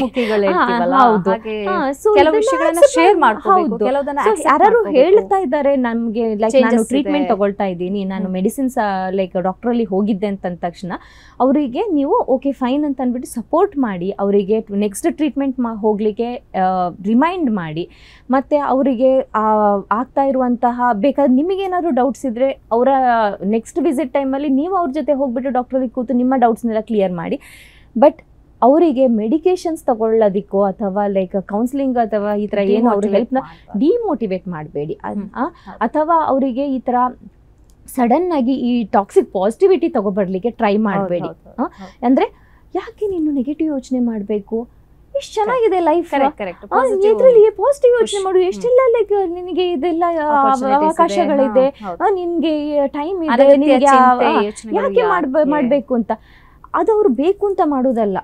ಈ ತರ ಮಾಡೋದ್ರಿಂದ ಏನಾಗ್ತದೆ, the person who is actually like trying to open up, they will suddenly withdraw. Correct. ಅದೊಂದು ರೀತಿ ನಾವು ಪಾಸಿಟಿವಿಟಿ ತುಂಬ್ತಾ ಇದೀವಿ ಅಂತ ಅನ್ಸುತ್ತೆ, but actually you are disregarding their problems. You are telling that like you are incapable of handling ಅಂತ ಅನ್ನೋ ಒಂದು silent message ಕೊಟ್ಟಾಗೆ ಆಗ್ತದೆ to a person who is actually like already in depressed state. So ಹಾಗೆ like don't try to like put that positivity, honestly understanding like what exactly the problem, ಅವ್ರು ಏನು problem ಅಲ್ಲಿ ಇದ್ದಾರೆ ಅಂತ, ಯಾವ ರೀತಿಯ ಮಾನಸಿಕ ಕಾಯಿಲೆ ಯಾವ ಹಂತದಲ್ಲಿದೆ ಅಂತ ಅರ್ಥ ಮಾಡ್ಕೊಳ್ಳಿಕ್ಕೆ ಮುಂಚೆ ನೀವು ಅದನ್ನ ನಿಮ್ಮ ಪಾಸಿಟಿವಿಟಿನ ಅವರಲ್ಲಿ ಹಾಕ್ಲಿಕ್ಕೆ ಹೋಗೋದು ತುಂಬಾ actually it's a very like bad thing. ಆಯ್ತಾ, ಇದೊಂದಾದ್ರೆ ಮತ್ತೆ ಇನ್ನೊಂದು ಲೈಕ್ ಸಡನ್ ಆಗಿ ಅವ್ರ ಲೈಫ್ ಇನ್ನೂ ಕಷ್ಟ ಮಾಡೋದು, ಸ್ವಲ್ಪ ವೀಕ್ ಇದ್ದಾರೆ ಅಂತಂದ್ರೆ ಇನ್ನೂ ಜೋರ್ ಮಾಡೋದು. ಅದೇ ನಾವು ಫಾರ್ ಎಕ್ಸಾಂಪಲ್ ಯಾರೋ ಒಬ್ರು ದಪ್ಪಕ್ಕಿದ್ದಾರೆ, ನೀನ್ ದಪ್ಪ ಇದೆಯಾ ಅಂತ ಹೇಳುವಂತದ್ದು, ಹಂಗೆಲ್ಲ ಚಿಕ್ಕ ಪುಟ್ಟ ವಿಷಯಗಳನ್ನ ಅವರಿಗೂ ಗೊತ್ತಿರುತ್ತೆ ಹೇಳೋದು ಮಾಡೋದು. ಮತ್ತೆ ಅವ್ರಿಗೆ ಆಗಾಗ ಕಿರಿಕಿರಿ ಮಾಡೋದು. ಅವ್ರು already like they are going through this difficult phase. ಅದಕ್ಕೋಸ್ಕರ ಲೈಕ್ ಅವರು ಇವಾಗ ಫಾರ್ ಎಕ್ಸಾಂಪಲ್ ಲೈಕ್ ಪ್ರೆಸೆಂಟ್ ಸರಿಯಾಗಿ ಮಾಡಕ್ ಆಗ್ತಾ ಇಲ್ಲ ಅವರಿಗೆ, ಅಥವಾ ಲೈಕ್ ಕ್ಲಾಸ್ ವರ್ಕ್ ಎಲ್ಲಾನು ಕಂಪ್ಲೀಟ್ ಮಾಡ್ಲಿಕ್ಕೆ ಆಗ್ತಾ ಇಲ್ಲ, ಅಥವಾ ಅವ್ರಿಗೆ ಕೆಲಸದಲ್ಲಿ ಅವರು ತುಂಬಾ ಅರ್ಥ ಮಾಡ್ಕೊಳ್ಳಿಕ್ಕೆ ಕಷ್ಟ ಪಡ್ತಾ ಇದ್ದಾರೆ. Just first try like to understand what is happening. ಅಂದ್ರೆ if you have already seen him performing well earlier, ಈಗ ಸಡನ್ ಆಗಿ ಆ ಒಂದು ಲೈಕ್ ರಿಗ್ರೆಷನ್ ಬಂದಿದೆ ಅಂತಂದ್ರೆ try to understand what exactly is happening. Correct. You might be actually looking into like mental health issue here. ಹಾಗೆ ಅವ್ರಿಗೆ like ಸುಮ್ಮನೆ like by ಅವ್ರನ್ನ ಹೀಯಾಳಿಸೋದ್ರಿಂದ ಅವ್ರಿಗೆ ಲೈಕ್ ಅವರು ಇನ್ನೂ ಟ್ರೈ ಮಾಡ್ತಾರೆ ಅಂತ ಅಂದ್ರೆ ಕಷ್ಟ ಕೊಡ್ಲಿಕ್ಕೆ ಹೋಗ್ಬೇಡಿ. ಪುಟ್ ಯೋರ್ ಸೆಲ್ಫ್ ಇನ್ ಲೈಕ್ ಸ್ವಲ್ಪ ಎಂಪಥೆಟಿಕ್ ವೇ ಅಪ್ರೋಚ್ ಕೊಟ್ಬಿಟ್ಟು ಅವ್ರನ್ನ ಅರ್ಥ ಮಾಡ್ಕೋಬೇಕು. extend help and like ನಿಮ್ಗಾಗ್ಲಿಲ್ಲ ಅಂದ್ರೂ like ask them to seek help from the professionals. Correct. ಇನ್ನು ಟ್ರೀಟ್ಮೆಂಟ್ ಅಲ್ಲದೆ ಈ ಆಧ್ಯಾತ್ಮ ಇತ್ತೀಚಿನ ದಿನಗಳಲ್ಲಿ ನೀವು ನೋಡಿರ್ಬೋದು, ಎಲ್ಲ ಒಂದು ಬ್ಯುಸಿ ಶೆಡ್ಯೂಲ್ನಲ್ಲಿರುವವರು ಹೆಚ್ಚಾಗಿ ಆಧ್ಯಾತ್ಮದ ಕಡೆ ತಿರುಗ್ತಾ ಇದ್ದಾರೆ. ಕೆಲವು ಪ್ರವಚನಗಳನ್ನು ಕೇಳೋದಾಗ್ಬೋದು, ಅಥವಾ ಸೈಲೆಂಟ್ ಒಂದು ಕೂಲ್ ಪ್ಲೇಸ್ಗೆ ಹೋಗುವಂಥದ್ದಿರ್ಬೋದು. ಈ ರೀತಿ ಎಲ್ಲ ಮಾಡಿದಾಗ ಅವರಿಗೆ ಮೆಡಿಟೇಷನ್ ಮಾಡಿದಾಗ ಒಂದು ಪೀಸ್ ಆಫ್ ಮೈಂಡ್ ಸಿಗುವಂಥದ್ದು. ಸೊ ಸೈಕಿಯಾಟ್ರಿಸ್ಟ್ ಅಲ್ಲದೆ ಅಂದರೆ ಈ ರೀತಿ ಧಾರ್ಮಿಕತೆಯಲ್ಲಿ ಅಥವಾ ಆಧ್ಯಾತ್ಮಿಕತೆಯಲ್ಲಿ ತೊಡ್ಕೊಂಡಾಗ ಅವರಿಗೆ ಪಾಸಿಟಿವ್ ಥಿಂಕ್ ಬರುವಂತದ್ದು. ಸೊ ಏನೇ ಒಂದು ಮೆಂಟಲ್ ಇಲ್ನೆಸ್ ಇದ್ರೆ ಅದು ಕ್ಯೂರ್ ಆಗುವಂತದ್ದು. ಅದನ್ನ ನೀವು ಅಗ್ರಿ ಮಾಡ್ತೀರಾ? ನಾನು ಏನ್ ಹೇಳ್ಬೇಕಂತಂದ್ರೆ ಆಕ್ಚುಲಿ ನಾನು ಹೇಳ್ದ ಹಾಗೆ ಈ ಸ್ಟ್ರೆಸ್ ಅಂತ ಇದೆಯಲ್ಲ, ಈ ಸ್ಟ್ರೆಸ್ ನ ನಾವು ಏನಾಗ್ತಾ ಇದೆ ಈಗಿನ ಪ್ರಪಂಚದಲ್ಲಿ, especially like with all this digital advancement ಎಲ್ಲ ಬಂದ ನಂತರ ಎಲ್ಲರೂ ಲೈಕ್ ವರ್ಚುವಲ್ ವರ್ಲ್ಡ್ ಒಳಗೆ ಕೂತ್ಕೊಬಿಟ್ಟಿದ್ದಾರೆ. ಇನ್ಫ್ಯಾಕ್ಟ್ ಲೈಕ್ ಕೆಲವರಿಗೆ ವರ್ಚುವಲ್ ವರ್ಲ್ಡ್ ಅಲ್ಲಿ ಇನ್ನೊಂದು ಐಡೆಂಟಿಟಿ ಇದೆ. ಓಕೆ, ಆ identity is contradictory to their outside real world identity. ಈ ಐಡೆಂಟಿಟಿನ ಅವರು ಬೇರೆ ರೀತಿಯಲ್ಲೇ ಪ್ರೆಸೆಂಟ್ ಮಾಡ್ತಾರೆ ಅಲ್ಲಿ ಹೋಗಿ. ಸೊ ಇಲ್ಲಿ ರಿಯಲ್ ವರ್ಲ್ಡ್ ಅಲ್ಲಿ ಲೈಕ್ ಅವರು ಈ ಲೈಕ್ ಅವರ ರಿಯಲ್ ಐಡೆಂಟಿಟಿಗೆ ಒಂದು ಸ್ವಲ್ಪ ಕೂಡ ಲೈಕ್ ಏರುಪೇರಾದ್ರೂ ಲೈಕ್ ಅವರಿಗೆ ಅದನ್ನ ತಡ್ಕೊಳ್ಲಿಕ್ಕೆ ಆಗೋದಿಲ್ಲ. ಆ ತಾಳ್ಮೆನೆ ಕಲ್ಕೊಂಡ ಅವ್ರಿಗೆ ಲೈಕ್ ಸಹಿಸ್ಲಿಕ್ಕೆ ಆಗೋದಿಲ್ಲ. They completely like change into something else. And that provokes them into some other like harmful events. ಹಾಗೆ ಆಗೋ ಚಾನ್ಸಸ್ ಇರ್ತದೆ. ಸೊ ಈ ವರ್ಚುವಲ್ ವರ್ಲ್ಡ್ಗೆ ಹೋಗಿ ನಾವು ಏನ್ ಮಾಡ್ಕೊಂಡಿದೀವಿ ಅಂತಂದ್ರೆ ನಮ್ಮ ಸಂಬಂಧಗಳನ್ನೇ ಕಳ್ಕೊಂಡಿದೀವಿ. ಓಕೆ, ಅಲ್ಲಿ ಹೋಗಿ ನಾವು ಬೇರೆಯವರೊಟ್ಟಿಗೆ ಫ್ರೆಂಡ್ಶಿಪ್ ಮಾಡಿಕೊಂಡು ಅವರಿಗೆ ನಾವು ಪೊಟ್ರೆ ಮಾಡೋದೇ ಬೇರೆ, ಅವ್ರನ್ನ ನಾವು ಪರ್ಸೀವ್ ಮಾಡ್ಕೊಳ್ಳೋದೇ ಬೇರೆ, ಅವರ ರಿಯಾಲಿಟಿನೇ ಬೇರೆ ಇರಬಹುದು. ಸೊ ಅವ್ರನ್ನ ನಾವು ಅಲ್ಲಿ ವರ್ಚುವಲ್ ವರ್ಲ್ಡ್ ಅಲ್ಲಿ ಫ್ರೆಂಡ್ಸ್ ಮಾಡಿಕೊಂಡು ಅಲ್ಲಿ we are like negative side ತೋರಿಸ್ತಾ ಇಲ್ಲ. ಕರೆಕ್ಟ್. ಸೊ ಪಾಸಿಟಿವೇ ತೋರಿಸ್ಕೊಂಡು ಆ ಪಾಸಿಟಿವ್ ಲೆವೆಲ್ ಅಲ್ಲೇ ಆ ರಿಲೇಶನ್ಶಿಪ್ ಅಲ್ಲಿ ಇದ್ದಾರೆ. ಆದ್ರೆ ಈ ರಿಯಲ್ ವರ್ಲ್ಡ್ ಅಲ್ಲಿ ಆಗ್ತಾ ಇರುವಂತಹ ಪೇನ್ಸ್, ಸಫರಿಂಗ್ಸ್ ಅದನ್ನ ಡಂಪ್ ಔಟ್ ಮಾಡ್ಲಿಕ್ಕೆ ಎಲ್ಲೂ ಆಸ್ಪದ ಸಿಗ್ತಾ ಇಲ್ಲ. ಓಕೆ, ಸೊ ಇದನ್ನ ನಾವು ಲೈಕ್ ಓಪನ್ ಅಪ್ ಆಗಿ like we have to come out and like share and like dispose it out timely. ಅದನ್ನ ವೆಂಟ್ ಔಟ್ ಮಾಡಿ ಡಿಸ್ಪಸ್ ಆಗಬೇಕು. ಇಲ್ಲ ಅಂತಂದ್ರೆ ಆಧ್ಯಾತ್ಮಿಕತೆಯಲ್ಲಿ ಹೋಗಿ ಮೆಚುರಿಟಿ ವೇ ಅಲ್ಲಿ ಅದನ್ನ you have to accept it ಅಷ್ಟೇ. ಸೊ ಇದನ್ನ ನಾವು ಹೇಗೆ ಇದು ಡಿಫ್ಯೂಸ್ ಮಾಡ್ತೀವೋ ಈ ಪರ್ಟಿಕ್ಯುಲರ್ ಸ್ಟ್ರೆಸ್ ಅನ್ನ, anything is okay. Okay okay. So ಬಹಳಷ್ಟು ವಿಷಯಗಳನ್ನು ನೀವು ಬಯಾಲಜಿಕಲ್ ಹೇಗೆ ಇಂಪ್ಯಾಕ್ಟ್ ಆಗುತ್ತೆ ಮೆಂಟಲ್ ಇಲ್ನೆಸ್ಗೆ ತುಂಬ ವಿಷಯಗಳನ್ನು ಹೇಳಿದ್ರಿ. ಫೈನಲಿ ಅಕ್ಟೋಬರ್ 10 ಏನು ವಿಶ್ವ ಮಾನಸಿಕ ದಿನವನ್ನು ಆಚರಿಸಿದ್ರು. ಸೊ ಆ ನಿಟ್ಟಿನಲ್ಲಿ ನಿಮ್ಮ ಒಂದು ವೀಕ್ಷಕರಿಗೆ ಒಂದು ಸಲಹೆ ಅಥವಾ ಲಾಸ್ಟ್ ಒಂದು ಪ್ರೇರಣೆ ಆಗುವಂತಹ ಮಾತುಗಳನ್ನು ಹೇಳೋದಾದ್ರೆ? ನಾನು ಕೊನೆಯದಾಗಿ ಏನು ಹೇಳಬೇಕು ಅಂತಂದರೆ, ಮಾನಸಿಕ ಕಾಯಿಲೆ ಕೂಡ like any other illnesses is a health condition. Okay, so ಇದು ಬಂದಿದೆ ಅಂತಂದರೆ ಇದಕ್ಕೆ ಅಂಟಿರ್ಕೊಂಡಿರುವಂತಹ ಕಳಂಕನ ನಾವು ಸೈಡ್ ಬದಿಗಿಟ್ಟು, ಇದು ನಮ್ಮ ಆರೋಗ್ಯ ನಮ್ಮ ಕೈಯಲ್ಲಿದೆ, ಅದಕ್ಕೆ ಬೇರೆಯವ್ರ ಕಡೆಯಿಂದ ಸಪೋರ್ಟ್ಸ್ ಕೊಡಬಹುದು ಅವರು. ಆದರೆ that intent to get better should come from within. ನೀವು ಆ ಮೊದಲ ಸ್ಟೆಪ್ ನಿಮ್ಮಿಂದ ಹೊರಗೆ ಬಂದರೆ ಮಾತ್ರ ಅದಕ್ಕೆ ನಿಮಗೆ ಸಹಾಯ ಪಡ್ಕೊಳ್ಳಿಕ್ಕೆ ಸಾಧ್ಯ. ಸೊ ಇಷ್ಟು ಹೇಳ್ತಾ ಲೈಕ್ ನಿಮ್ಮ ಆರೋಗ್ಯನ ಕಾಪಾಡ್ಕೊಳ್ಳೋದು, ಆ ಆರೋಗ್ಯದ ಜೊತೆ ಮಾನಸಿಕ ಆರೋಗ್ಯಕ್ಕೆ ಆದ್ಯತೆ ಕೊಡೋದು ಬಹಳ ಮುಖ್ಯ ಅಂತ ಹೇಳ್ತೀನಿ. ಇನ್ನು ಕೊನೆಯದಾಗಿ ಈ ಒಂದು ಸ್ಪರ್ಧಾತ್ಮಕ ಜಗತ್ತಿನಲ್ಲಿ ನಾವು ಸರಿ ಇದ್ರೂ ಎದುರಿನವ್ರು ಸರಿ ಇರಲ್ಲ ಅಂತ ಹೇಳ್ತೀವಿ. ಚಿಕ್ಕ ಪುಟ್ಟ ವಿಷಯಕ್ಕೆ ನಮಗೆ ಕೋಪ ಬರೋದಾಗಿರ್ಬೋದು ಅಥವಾ ಎಲ್ಲ ಒಂದು ಅವಘಡಗಳು ಆಗ್ತದೆ ಅಂತ ಹೇಳುವಂಥದ್ದು. ಆದರೆ ಯಾವಾಗಲೂ ನಾವು ಯಾವುದೇ ವಿಷಯವನ್ನು ಪಾಸಿಟಿವ್ ಆಗಿ ತಗೊಂಡ್ಕೊಂಡಾಗ, ಅಂದರೆ ಪಾಸಿಟಿವ್ ಥಿಂಕಿಂಗ್ ನಮ್ಮ ಮಂತ್ರ ಆದಾಗ, ನಮ್ಮ ಈ ಒಂದು ಸೊಸೈಟಿಯಲ್ಲಿ ನಾವು ನಮ್ಮ ಮನಸ್ಸನ್ನು ಕಂಟ್ರೋಲ್ ಮಾಡಿಕೊಂಡು ನಮ್ಮ ಒಂದು ಮೆಂಟಲನ್ನು ಹೆಲ್ದಿಯಾಗಿ ಇಟ್ಕೊಳ್ಳಿಕ್ಕೆ ಸಹಾಯವಾಗುತ್ತೆ ಅಂತ ಹೇಳ್ತಾ ಇವತ್ತಿನ ಕಾರ್ಯಕ್ರಮವನ್ನು ಮುಗಿಸ್ತಾ ಇದ್ದೀವಿ. Thank you for coming doctor. Thank you. ಇಂತಹ ಹಲವು ಸುದ್ದಿ ಮಾಹಿತಿ ವಿಶ್ಲೇಷಣೆಗಾಗಿ ಸನ್ಮಾರ್ಗ ನ್ಯೂಸ್ ಸಬ್ಸ್ಕ್ರೈಬ್ ಮಾಡಿ. ನಿರಂತರ ನೋಟಿಫಿಕೇಶನ್ ಪಡೆಯಲು ಬೆಲ್ ಐಕಾನ್ ಒತ್ತಲು ಮರೆಯದಿರಿ.